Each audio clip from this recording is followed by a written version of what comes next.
Source is a podcast made by women for women.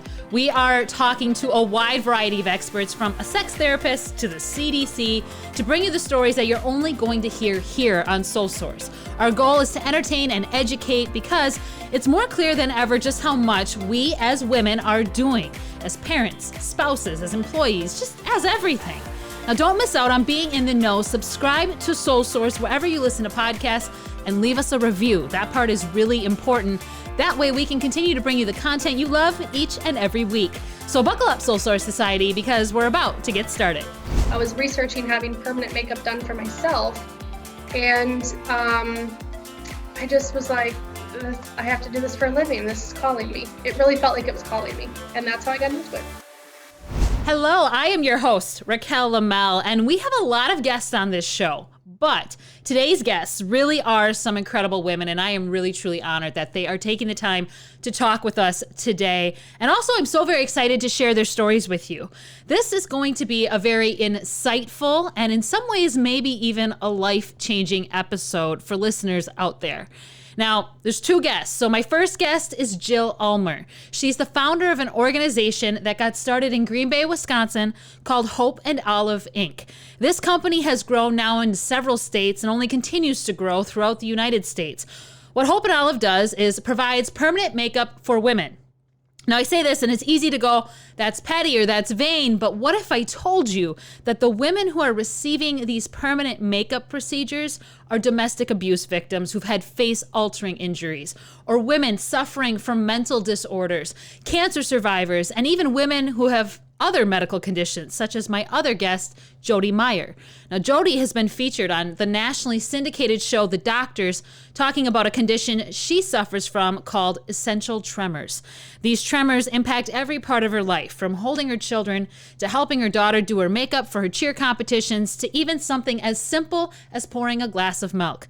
She underwent a groundbreaking surgery known as focused ultrasound a few years ago, but they had to shave her head, and she wanted to at least have some good looking eyebrows, and that is how her path crossed with Jill over at Hope and Olive. Both ladies are here with me today. Jill and Jodi, I want to thank you both for being here. Thank you for having us. It is super exciting to have you both here. Jill, I want to kick this off with you because you are the founder of Hope and Olive. I gave a brief overview of what the company is, but this really is a national company. It got started here in Northeast Wisconsin. How did you come up with the idea for Hope and Olive, Inc.? Sure. So, Hope and Olive goes back to 2017, actually. I was sitting in a training and I was learning how to do tattoo removal. And the trainer had talked about how a lot of times when building a portfolio and getting started with tattoo removal, you could offer to do gang tattoo lightening and removal and things like that for people who are looking to turn over a new leaf. And I immediately had this aha moment of human trafficking and branding tattoos and how amazing it would be to do that. So it started with that little twinkle in my eye there, and I started jotting notes down that day while I was in the training. I just was like, the names started coming to me and everything while I was in this training. And by 2000, that was late 2017, and by 2018, I had started to connect with some people to really formalize the concept of Hope and Olive.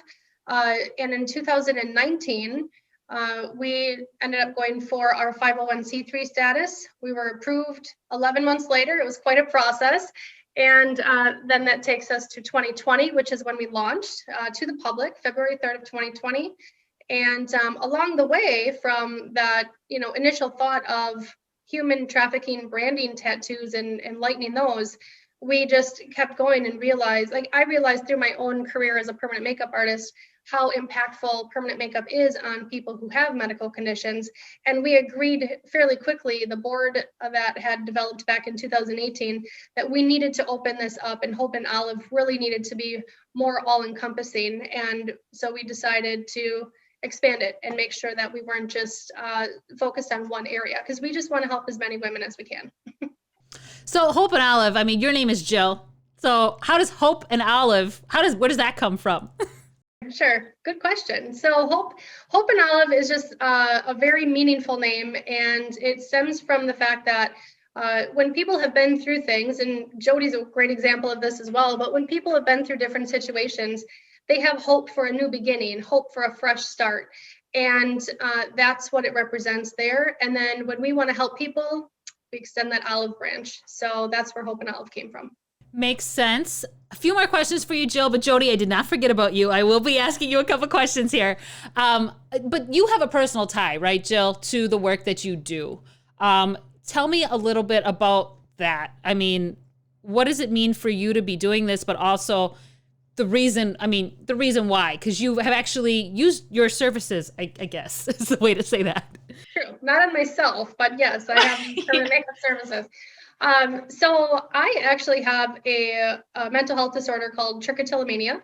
It's classified as a body-focused repetitive behavior. And what it is a hair pulling disorder. So ever since I was 11 years old, I began pulling out my eyebrows and my eyelashes. A lot of people with trichotillomania will pull from their scalp. They might pull from other areas on the body. They might do all areas, some areas. It just depends on the individual. So I went through my whole childhood doing this and really just thinking it was weird. I never, ever would have imagined that anybody would do this to themselves. So I kept it a secret for many, many years. When I was 21, I was working at a call center and I overheard a girl talking next to me about how a girl she knew pulled out her eyelashes. And I was like, oh my God, there's other people who do this. This is what? I mean, I was just this moment of overwhelm of, oh my gosh, there's other people who do it. And that the awesome feeling when you realize you're not alone. You're not the only one. So I looked it up. I grew up, I'll just say it. I'm 41. Okay. I'm 41 years old. So when I was growing up, you didn't have the internet and resources as accessible as they are now. And it doesn't seem like it would have been that long ago, but I grew up in a small town. We didn't have all these fancy technologies in our school. Really until the last year that I was leaving. And by that point, I was like, well, I have this thing, but nobody knows about it, and I'll just keep it a secret. So I looked it up that day when I was at work. I saw the word trichotillomania pop up. I looked on Yahoo. Why do I pull out my eyelashes is what I keyed into the search bar, and that came up. So I realized there was a name for it. It was an awesome feeling to know that it had a name and it wasn't just me and I wasn't some weirdo. But I still was just so used to keeping it to myself at that point that I never told anybody. And I finally, in 2016, after 25 years, it just got heavy. And I think a lot of people do that. I was married and I had kids, and I just kind of felt like I don't want to talk about that. I have other things to do and other people to take care of. And it was a different mindset. When I was a child, it was like, I don't want anybody to know. I don't want to get picked on. I don't want to be weird. And then when I got older, it was just this, like, just keep burying it, because that's what a lot of us do, right? We just bury it. And it just got heavy, got really, really heavy. So I opened up about it in 2016. I was researching having permanent makeup done for myself. And I just was like, I have to do this for a living. This is calling me. It really felt like it was calling me. And that's how I got into it. So what is permanent makeup? What are some of the procedures that you offer at Hope and Olive? Sure. So Hope and Olive has a variety of different services. Permanent makeup would be eyebrows, eyeliner. We can do lip color, skin needling. We can do, some of our artists do scalp micropigmentation. We can do, obviously, the tattoo lightening or tattoo removal services. So there really is a lot of different ways that we can help people through the gift. I always say it's the gift of permanent makeup, the gift of eyebrows, the gift of eyeliner. So, because it truly is a gift to be able to help people and do it through our hands to be able to do that. So. Jodi, you are a recipient of this gift, right? Because of this essential tremor that you have. Tell me about that. What is that? How does it impact you? So essential tremors is a neurological disorder that causes involuntary shaking. It can affect almost every part of your body. In my case, it's my hands, my head, and as you can tell, my voice. I like to compare explaining it to people that it's like Parkinson's disease. Okay. With the shakes, because that's more known than such tremors, but there are differences. And you had a surgery to drastically improve this. So even though we can still hear it in your voice, we can hear it on a podcast, and if you're watching, you can see, but it's actually a lot better than what it was. Tell me about kind of what happened there. Sure. So back in July of 2000, was it 16, 17, a new procedure came up called Folks ultrasound.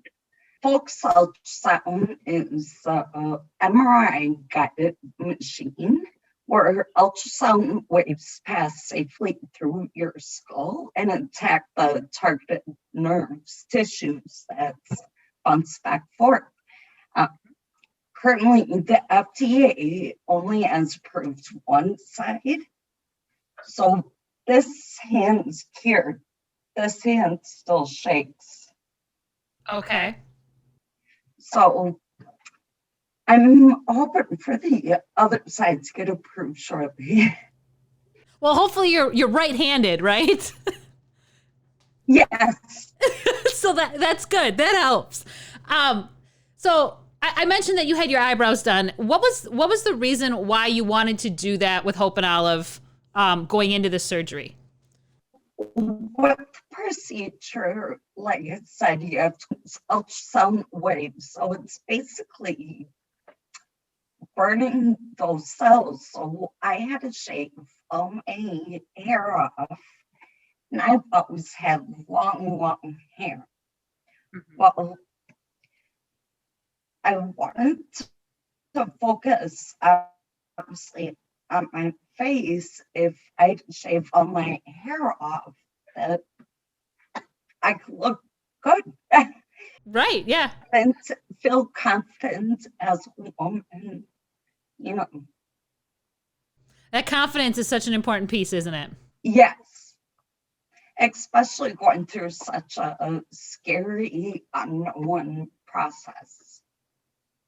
So Jill, when you hear a story like Jodi's, and I know this is just one of the many stories that you hear, what is it like for you to know that your company is giving women like her that confidence, that hope, like Hope and Olive? Like, what does it mean to you? I don't even know if I can put it into words. The whole concept behind Hope and Olive is just to help women have a little extra bounce in their step and to know that they're not alone. So alone means different things to different people. And what I love about what Hope and Olive does is it gives them that piece of confidence back. In some cases, it gives them a piece of themselves that they once had back. If they had gone through reasons why they maybe don't have eyebrows, or if we're talking areola restoration after breast cancer and things like that. So it really is a matter of breaking the stigma around the reasons why people choose permanent makeup. If we look at Jodi's situation, for example, essential tremor. Until I met Jodi, I had no idea what essential tremor was. And I'll never forget the day she came in for a consultation. She came walking into the studio. We went into my treatment room and we talked through her story. And I just felt like I honestly didn't care what it was going to take. I just wanted to help her. I wanted to provide the service for her because she deserved it, first of all. And I knew that it would help her to just feel better and to have, like I said, an extra bounce in her step. And with everything that she was going to have going on with her procedure, it was just such a unique situation. And I said earlier, when I was a kid with my trichotillomania, the whole purpose sometimes when you're a kid is to just not stand out. You don't want to be different. You don't want people to know anything. You just want to blend in. That's even after you're not a kid. When you're an adult, you still want to blend in. Yes. Yep. But sometimes as an adult, it's like you understand more than you did when you were a child, how beneficial it is to stand out. And sometimes those things that make you stand out are also what makes you really really incredible and really amazing. And, for me, it took me a lot of years to realize that what I thought was a curse was actually a blessing. And that's what Hope and Olive does, is it gives women that same feeling, or contributes to feelings like that. Like, they're going through a lot of different things, different emotions, different medical procedures, different physical things. And, permanent makeup really helps them to kind of get a piece of that normalcy back, or can help them say, hey, I never had good brows, and now look at these babies, they should stand out. So it really is different for every single recipient. And it's not only wonderful for them, but it's really wonderful for us to also see that as well. But the biggest thing with Hope and Olive is breaking the stigma. There's lots of reasons why people choose all kinds of different services and procedure. Obviously, permanent makeup is near and dear to me, so I feel like it's my mission to help other people understand that permanent makeup is an incredible service and it can be life-changing. Can you talk to me a little bit about that? I mean, Jodi touched on it a little bit, but I'm going to ask you too, that the permanent makeup, I mean, because it's really easy for someone to listen and say, well, you don't have to wear makeup, right? Well, for women, it's a confidence booster, right? So talk with me a little bit about that part of it. Yeah, so it's crazy because I get women in my studio every week that come in and they don't have any makeup on, and they'll say, I don't wear makeup. And I go, well, do you fill in your eyebrows? And they say no, but they want me to tattoo them. So you have women coming in who sometimes don't wear makeup at all and never fill in their eyebrows, or never wear eyeliner, or never have worn lipstick, but they want this permanent procedure done because of how it's going to make them feel. They have their own reasons for why they're choosing it at that point. But at the end of the day, they know that they can look natural and that they can feel good about those types of services, and they don't have to be drastic. And I think that's one other stigma that sometimes comes with permanent makeup is, we've all seen the lady at the store that's got her eyebrows drawn on crazy, or A little too much. Yep. Or you've seen, maybe a technique that was done by an artist years ago, and it's maybe not the most flattering, but people look at that and that's their image. That's what they have in their mind, that's what permanent makeup looks like. Permanent makeup is just like any other industry. The tools and the techniques and the pigments and everything is always evolving. There's always ways to continue to improve your craft, just like any other industry. So yeah, I'm kind of going off on one other topic here, but I always tell people, don't compare it to what, it was 20, 30 years ago, or even 10 or 15 years ago. It's always evolving. And that's what women see. They see that evolving of permanent makeup, and they realize in a lot of cases that they can have permanent makeup and still look very natural without looking like they went and had anything done. I don't know if that actually answered your question. Yeah, no, it did. It did perfectly. You absolutely did. And I want to ask you too about the volunteers that you bring on, because Hope and Olive is a volunteer organization. It is. And, it's very important to you. You have very high standards for those volunteers at Hope and Olive. And even though your studios are growing throughout the country, you really, you want those permanent makeup artists to be held to that high standard for a reason. Tell me a little bit about that and why you have such a high standard. Absolutely. So Hope and Olive is, like you had mentioned earlier, Raquel, we do have representation in multiple states. So we're headquartered here in Green Bay, Wisconsin. There are myself and another artist here in Green Bay. We have representation in Texas and Louisiana. And I am in contact with about 4 other artists right now as well, hopefully bringing some artists on in other states. So we are a 100% volunteer nonprofit. So the entire board is volunteer. Any events that we do in the community, all of our volunteers are 100% volunteer. And then our artists, which is really unique as well, the artists that are in our network also are 100% volunteer. So they carve out time in their schedule to work on Hope and Olive recipients, and also including their cost of materials to work on that recipient. All of that is donated by the artist. So we truly are a 100% volunteer nonprofit, and we're really proud of that. We're really proud because The donations that we receive go right back into the community and right back into our recipients.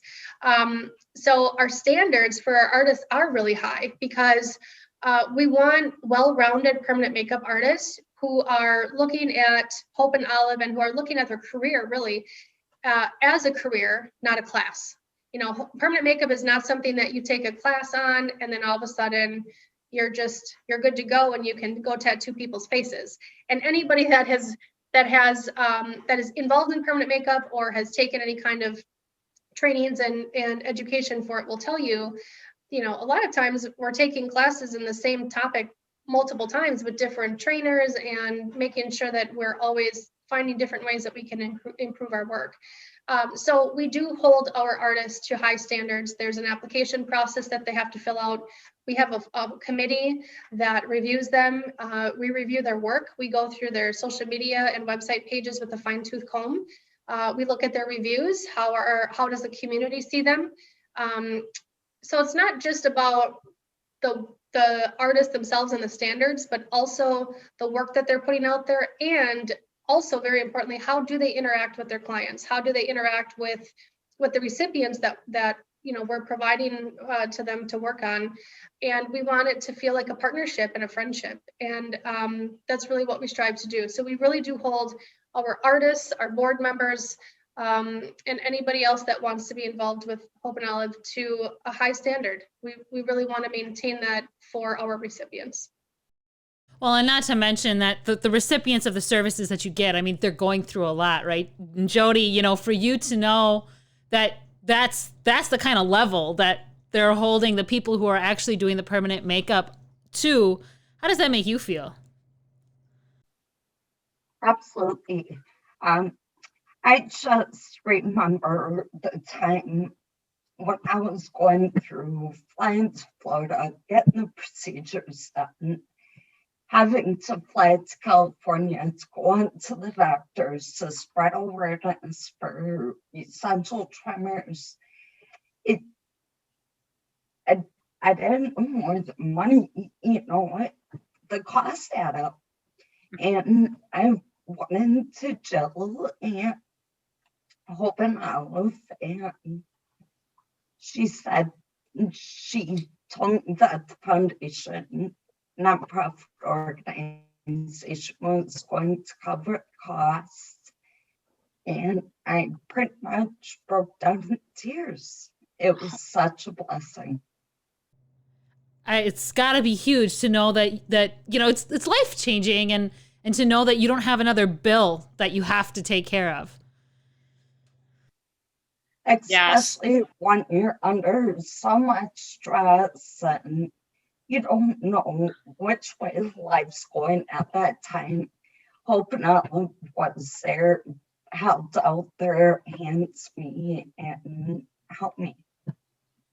So if someone is listening to this or even watching this, you know, on YouTube, and they're suffering from a condition that has, you know, maybe changed the way that they look, and they're considering permanent makeup, Jodi, as a recipient of the procedure, what do you want them to know?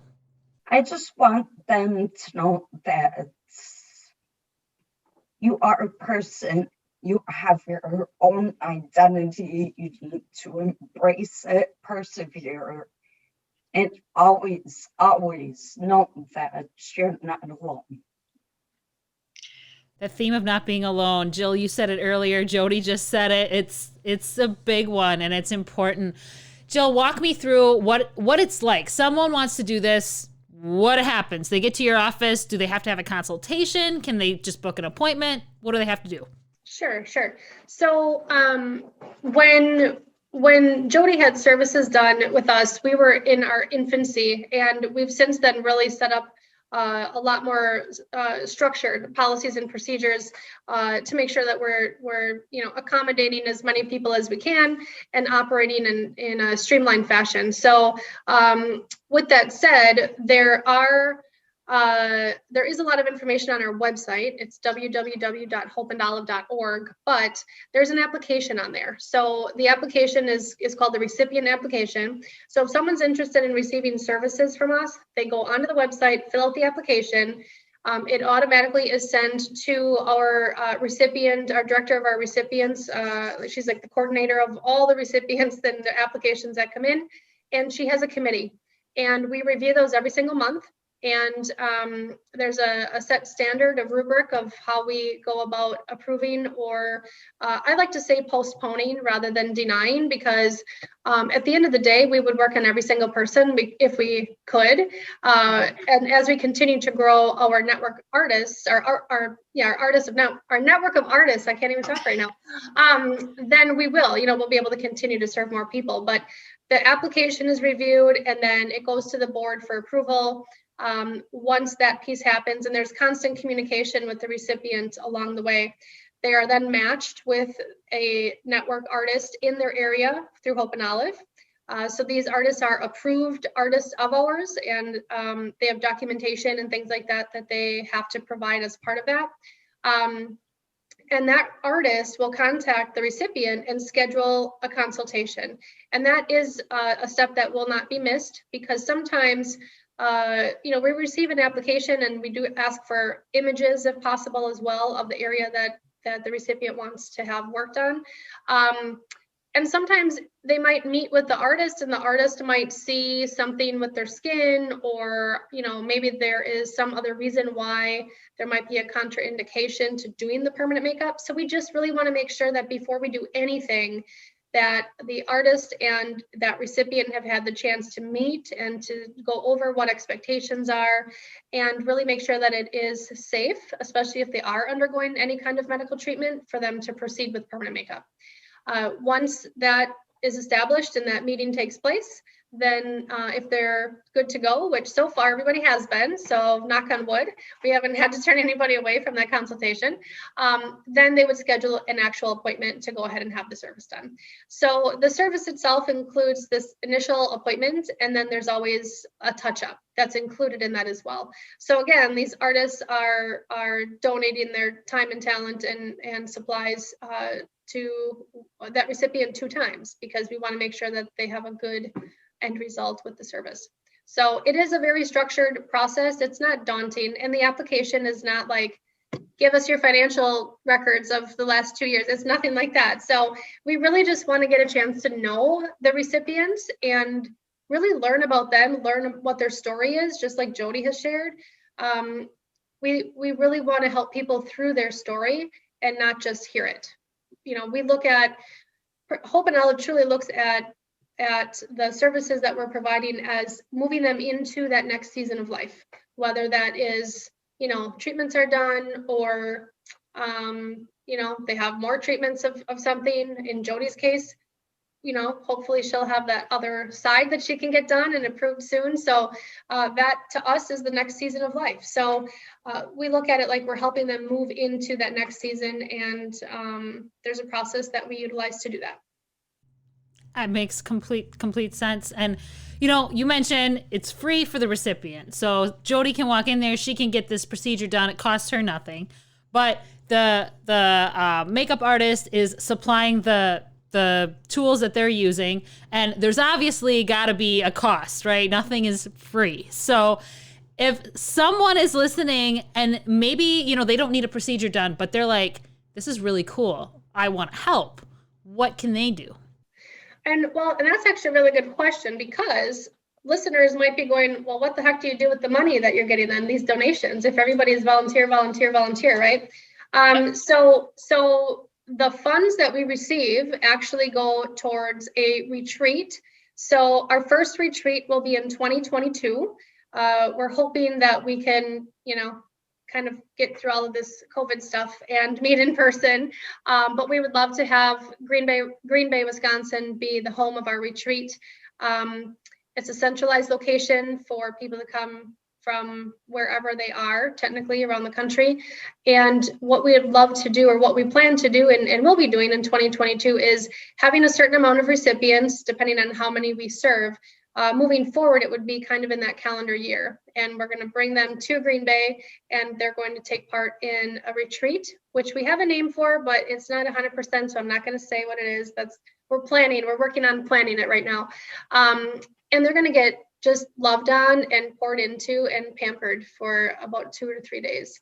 So, the beauty of that is, especially right now in a time where we've got businesses that are really trying to stay afloat in certain areas, the donations that we receive from the community, any community all around the country, we're going to pour that money right back into the community and help those individuals to keep going as well. So the recipient receives the service for free, the touch-up for free, and they also get a retreat for free. So we're really trying to kind of change the trajectory of, kind of like the word conference. So we're going to have people with essential tremor. Hopefully Jodi will be at this retreat, and cancer survivors and people like me with trichotillomania. And instead of having a conference for just one of those types of things, we're going to have everybody come together in the same area and really connect on different types of levels. Another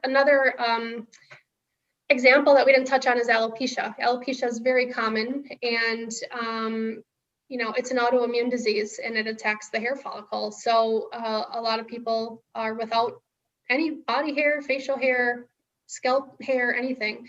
And it's interesting because a lot of times when I'm working on certain clients and our artists are working on different recipients, we can kind of get this feeling like a lot of those emotions and thoughts that go into eyebrows and eyeliner and lip blushing and, skin needling, all these emotions kind of come in together in the same way. So we're not really as alone as we think we are.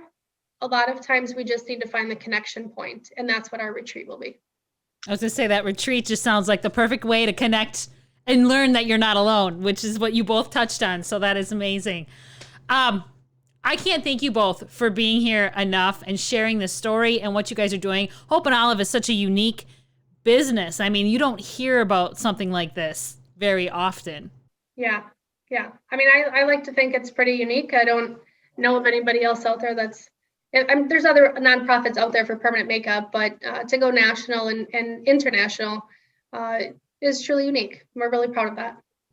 You guys should be. Well, thank you both for being here and sharing your stories. Jodi, you were so vulnerable with us today, so thank you for explaining what essential tremors are and kind of that whole process. I really appreciate you both.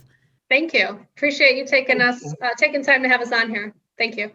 Thank you for listening. And if you want to hear more Soul Source, subscribe to our show. We're available wherever you listen to podcasts. If there's something you want us to talk about on the show, we can do that too. We have a Facebook group. It's called the Soul Source Society, and it's where we interact with listeners. We share special content only seen in that group, talk about shows, get ideas for future podcasts, and overall, we just honestly have a lot of fun. That's the Soul Source Society on Facebook. We hope to see you there. Soul Source is brought to you by Red Shoes, Inc., a leading agency specializing in crisis and strategic communications, media relations, social media, and so much more. To learn more about Soul Source and Red Shoes, visit us at redshoesinc.com.